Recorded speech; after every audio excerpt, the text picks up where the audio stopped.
In the heart of the Middle East, a region steeped in ancient tales and divine interventions, lies a story that has echoed through millennia, weaving itself into the fabric of human civilization. It is a tale of deception, betrayal, and ultimately, redemption. The story of Jacob and Laban, as recorded in the book of Genesis, is more than just a historical account. It is a profound exploration of human nature, the complexities of relationships, and the often tumultuous journey of self-discovery.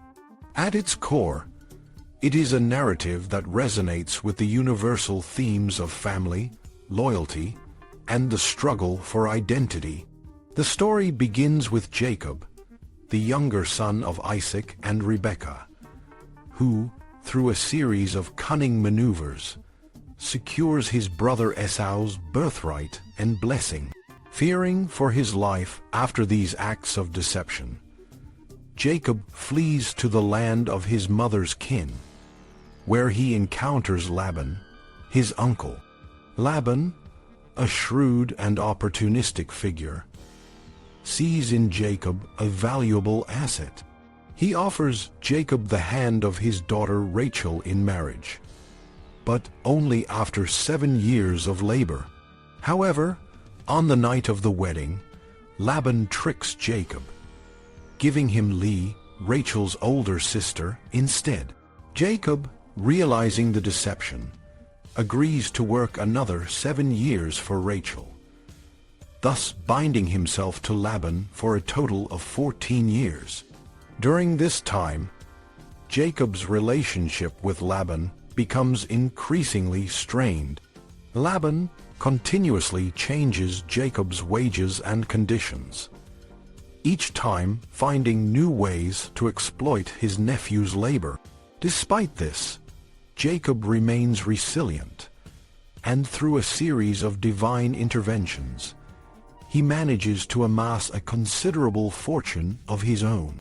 The tension between the two men reaches its peak when Jacob decides to leave Laban's household, taking with him his wives, children, and flocks. Jacob's decision to flee is a pivotal moment in the story. It is a bold and risky move, driven by a desire for independence and a sense of justice. However, it also sets the stage for a dramatic confrontation. Laban, upon discovering Jacob's departure, chases after him with a group of armed men, intent on reclaiming what he believes is rightfully his. The pursuit is swift and intense, covering a distance of nearly 300 miles in just 7 days. When Laban finally catches up with Jacob, he accuses him of stealing his daughters and household gods, a charge that Jacob vehemently denies. The encounter between Jacob and Laban is not just a personal conflict. It is a symbolic representation of the broader tensions between different cultures and peoples. Laban, identified as an Aramean, represents the outsider, the foreigner, while Jacob, the Hebrew, stands for the emerging identity of a chosen people.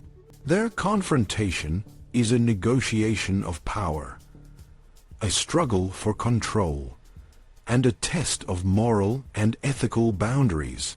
The climax of the story occurs when Laban and Jacob agree to a covenant, marked by the erection of a stone pillar and a mound of stones.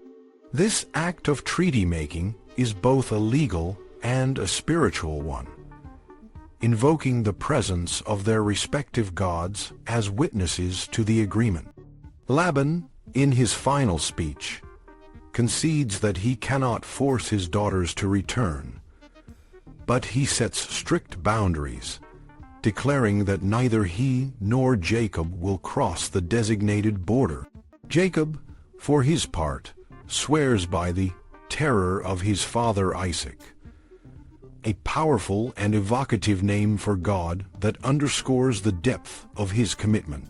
The story of Jacob and Laban is a rich and multifaceted narrative that offers insights into the human condition. It is a tale of survival, of outsmarting one's adversaries, and of the enduring power of family bonds. It is also a story that speaks to the complexities of identity and the challenges of navigating a world filled with competing claims and interests. In the end, the story of Jacob and Laban is a testament to the resilience of the human spirit.